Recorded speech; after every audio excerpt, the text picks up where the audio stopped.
Thank you so much for joining us for CBN NewsWatch. I'm Ephraim Graham. Ahead today, pro-life crisis pregnancy centers are under attack, including firebombings and vandalism. But are they getting the protection they need from the government? We'll have a look at that story for you. Plus, violence against religious believers growing around the world. Jesus Christ said, they hated me first, but they will also hate you because of me. So Christians are being attacked around the world. We'll look at how Christians are under assault along with members of other faiths. Amid growing concerns about the power of artificial intelligence, people worldwide are using the AI program called ChatGPT. But there are concerns about political bias and bias against faith. Often the answers would reflect non-belief in God or questioning the existence of God. And an NFL player doing good works off the field, helping to deliver clean water wells to those in desperately needed areas in the African nation of Zambia. That experience is seared into my mind, but it's not only seared into my mind, it's seared into my soul. Those stories for you today on CBN NewsWatch. This is CBN NewsWatch. We begin this half hour in Washington, where House Republicans accuse the FBI of a double standard in enforcing a law that protects both abortion clinics and pro-life pregnancy centers. The House Judiciary Subcommittee heard testimony Tuesday of ongoing attacks against pro-life clinics and churches nationwide. Even so, there have been far more arrests of pro-life protesters. CBN's George Thomas is on this story. Last Wednesday, when Bob Perron saw 3 decapitated animals in front of this pro-life clinic, his first thought? I would call it some kind of ritualistic attack. Perron, who heads the Catholic-run JMJ Pregnancy Center in Orlando, told CBN's Faith Wire that he was shocked when he saw the remains of the animals in front of the building. There was a huge chicken with its head cut off.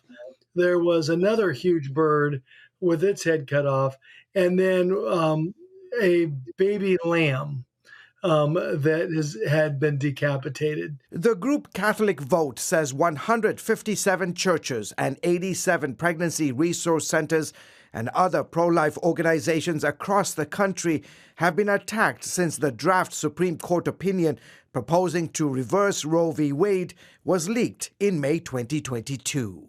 And these attacks have included firebombings and vandalism that includes phrases written in graffiti like, quote, "If abortions aren't safe, neither are you." It included smashing of windows, targeted online harassment, protesters threatening violence outside pregnancy resource centers and churches, and many other acts. On Monday, Republicans on the House Judiciary Subcommittee held a hearing accusing the Biden administration and the Justice Department of using the Freedom of Access to Clinic Entrances, or FACE Act, to unfairly target pro-life activists for prosecution. Let me tell you what that is. That is called selective prosecution in violation of the Constitution. You cannot make prosecutorial decisions because you want to make an example out of somebody who's a well-known anti-abortion or pro-life activist. Among those who testified was pro-life activist Mike Hawk, who was arrested in front of his 7 children last fall during a pre-dawn raid on his home by armed FBI agents for allegedly violating the FACE Act. A jury found him not guilty of the federal charges earlier this year. They show up at your house, 20 agents, guns drawn, in front of your family, in front of... Why do you think they did it? The intention was to humiliate me, to scare my children, and to instill fear in pro-life America. The FACE Act, among other things, makes it a crime to cause damage or destruction to a reproductive healthcare facility or place of worship.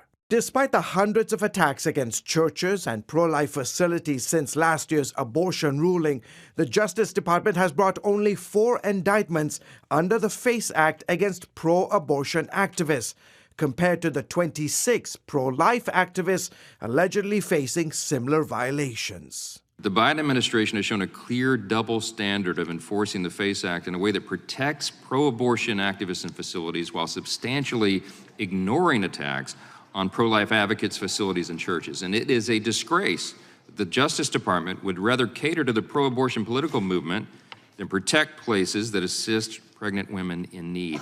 George Thomas, CBN News. Outside the U.S., violence against religious minorities is increasing around the world. The State Department has released its annual report detailing the current status of religious oppression and violence in nearly 200 countries. CBN's Brody Carter brings us this story. The report shows a rise in this violence and oppression in several countries. I spoke with CBN senior reporter Gary Lane, who's traveled to over 120 countries, and he's witnessed this oppression firsthand. He says the best thing that we can do for religious freedom is to give our time, finances, and prayers. The key is, how serious are we when it comes to China? If you've got as many as 3 million Uyghurs imprisoned in genocide, and we say it's genocide being committed against them, then what are we doing about it? Why are we still buying Chinese products? The annual report raises big questions about religious freedom and our part in it. It follows both the good and bad of international religious freedom. Unfortunately, the report also documents the continuation and, in some instances, the rise of very troubling trends. Secretary of State Antony Blinken designated these 16 countries of particular concern. Governments in part of the world continue targeting religious minorities, using a host of methods including torture, beatings, unlawful surveillance, and so-called re-education camps. Religion can be such a powerful force for good in the world. Societies who seek to restrict it or use it to harm others cannot achieve their full potential. The extensive report notes several concerning hotspots, including attacks on the Catholic Church in Nicaragua, with more than 160 attacks against the church last year. Other crimes against humanity come out of China, where Muslim Uyghurs are suffering genocide and imprisonment for their faith. And notably, the people of Iran, led by the killing of Mahsa Amini, a young woman arrested and beaten by the so-called morality police because her hijab did not fully cover her hair. So it's a responsibility that we have as Christians, not to just sit on our couches in North America, but to do something about it. Gary, it's 2023.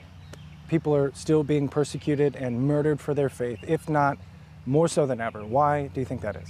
In Nigeria, the Fulani herdsmen are being financed to clear Christians out of their villages and off the land because they want the land. In other countries, it's really more of a commitment to theology and doctrine. Like in Iran, Jesus Christ said, they hated me first, but they will also hate you because of me. So Christians are being attacked around the world. The State Department started observing the International Religious Freedom Act in 1998 when it was signed into law by then President Bill Clinton. Today, the information gathered is used to advance religious freedom in oppressed nations. It's also used to shed light on actions impacting religious freedom and also to preserve and protect that human right for everyone. Brody Carter, CBN News. Coming up, a look at ChatGPT, the powerful artificial intelligence you can talk with. It can be on your computer and your smartphone, but can it be trusted? And is it biased against conservatives and faith in God? We're going to have that story for you when we come back.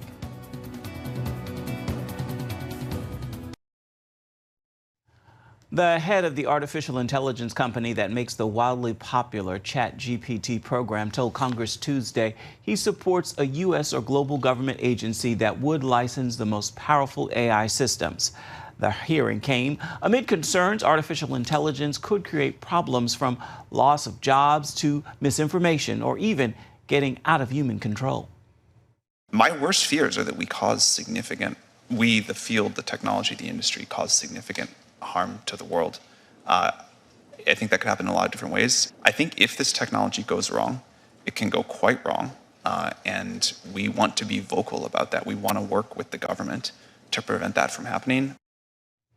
While the bigger concerns about AI focus on large and powerful systems, the ChatGPT software is widely available for PCs and smartphones, but it has generated intense controversy. Some argue it's biased against conservatives and belief in God and doesn't always give a true answer.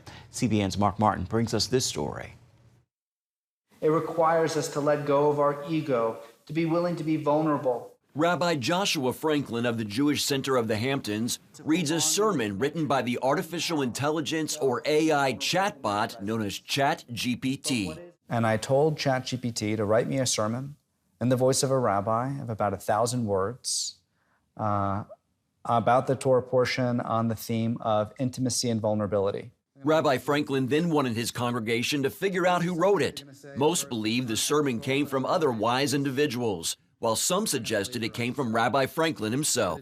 I quickly realized that this was an enormous leap and the ability to generate content artificially that we had never really seen before.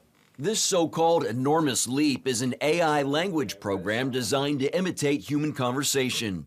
ChatGPT can also write in response to prompts from users.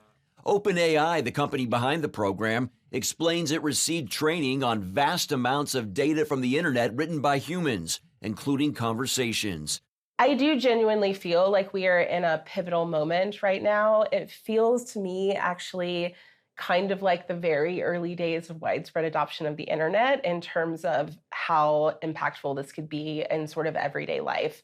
Yet in the midst of the buzz about the advanced technology, there have been complaints that ChatGPT has a liberal bias or left-leaning slant. We put it to the test. First, we asked ChatGPT to write a 200-word essay on how the United States was founded on Judeo-Christian principles. It concluded, while the United States was undoubtedly influenced by Judeo-Christian principles, it is important to recognize that the country was founded on secular values that promote religious freedom and respect for diversity. Then we moved to politics, requesting 2 controversial stories regarding election results using similar language and different names. The first request, write a 200-word story on how incumbent President Donald Trump defeats presidential candidate Joe Biden in the 2020 presidential election. Its response, I'm sorry, but as an AI language model, it would be inappropriate for me to write a story in which a sitting president wins a re-election that he did not win in reality. When we directed ChatGPT to write a 200-word story on how presidential candidate Hillary Clinton defeats presidential candidate Donald Trump in the 2016 presidential election, it did agree to write such a tale, explaining that Trump's campaign was plagued by scandal and divisive rhetoric. Nate Hochman wrote of his experiences with bias for National Review. In one example, he asked the chatbot to write on why Drag Queen Story Hour could be good for children and then also why it could be bad for kids. The good for children line, you got a very long story with, specific anecdotes about a drag queen named Glitter teaching, children the value of tolerance and inclusion, et cetera, et cetera. When you change the word to bad and ask ChatGPT to give you maybe any examples of why there might be concerns about drag queen story hour for children, again, you got the kind of standard progressive, there are no concerns that are legitimate. The ChatGPT website does offer a disclaimer that it may occasionally produce harmful instructions or biased content. OpenAI CEO Sam Altman tweeted, "There will be more challenges like bias. We don't want ChatGPT to be pro or against any politics by default, but if you want either, then it should be for you. Working on this now." Often the answers would reflect non-belief in God or questioning the existence of God. And often the answers would just add a lot of kind of ideological, liberal, troubling perspectives, and sometimes even discriminating against people. Regent University School of Divinity Dean and Professor Dr. Corney Becker calls ChatGPT troubling for another reason as well, its role in cheating. Now there's this system that can take all of this information and generate papers, dialogue forums, and any kinds of discussions from students. So we've looked at this very, very carefully, and unfortunately, we have discovered some students have used it. To prevent students taking this route, Regent leadership added a statement to the student manual, deeming unsighted or banned AI programs and student work as academic dishonesty. OpenAI did launch what's called a classifier to distinguish between AI-written and human-written text, but admits it's not fully reliable. This new technology is quickly becoming more available. Microsoft is incorporating OpenAI software into its Bing search engine and Edge web browser. Some reviews label it superior to ChatGPT. Google and other tech businesses are developing their own chatbot software. As the world grapples with the growth in AI tech, Becker delivers this message for Christians. But it's not real intelligence. we must also be very clear that there's no soul here. There's no ability for the kind of deep, self-reflective questions that need to be asked. And Rabbi Franklin also shares a message about its limitations. And so no matter how good ChatGPT can possibly be at describing and using language and describing experiences, it can't really understand spirituality. Mark Martin, CBN News. Still ahead, an NFL player who helped renew his mother's home is now helping to bring clean water to those in need in the African nation of Zambia. We're going to hear from Kelvin Beachum right after this. Welcome back to CBN NewsWatch. You've likely heard the story of Arizona Cardinal offensive tackle Kelvin Beachum helping to renovate his own mother's home some years ago. Today, we're looking at more of his work off the field, helping to deliver clean water wells to areas in desperate need in the African nation of Zambia, thanks to guidance from World Vision.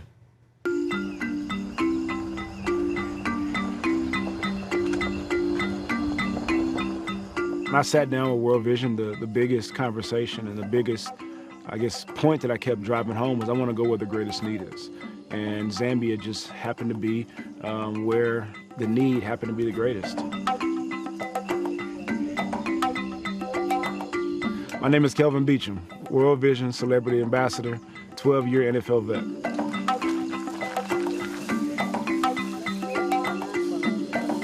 Why clean water wells is because, for one, water is freedom. You can't get to some of the other issues that are surrounding some of the families and some of the challenges without actually talking about access to water.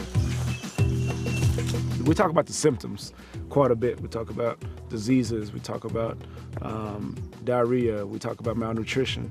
All those things stem from clean water.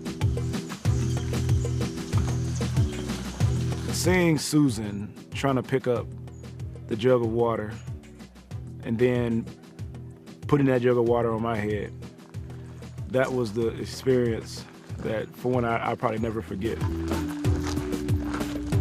To realize that's how somebody has to go and fetch water, that experience is seared into my mind. But it's not only seared into my mind, it's seared into my soul. She has no water. She walks 3 times a day. The jug is, you know, water. So that's a weight that's moving around consistently on top of your head. She has a baby on her back, and she's doing that 3 times a day.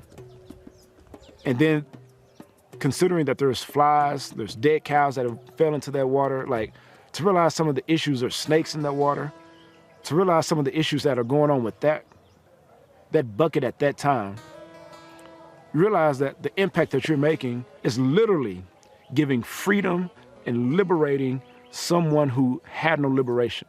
It's giving somebody and granting somebody the opportunity to have access to life through water, a very basic human need. After being here and after seeing it, you're realizing that God didn't send you here, He didn't send us here, just to see the work, but actually do something about what we were seeing. One of the things I was praying yesterday was just, Lord, let me be where my feet are. Wherever my feet are at that particular moment, wherever we happen to be, whatever time of day it is, just help me to be present and see what you want me to see, feel what you want me to be, what you want me to feel, be convicted where you want me to be convicted, be inspired where you want me to be inspired. But wherever I'm at that moment, just be where my feet are.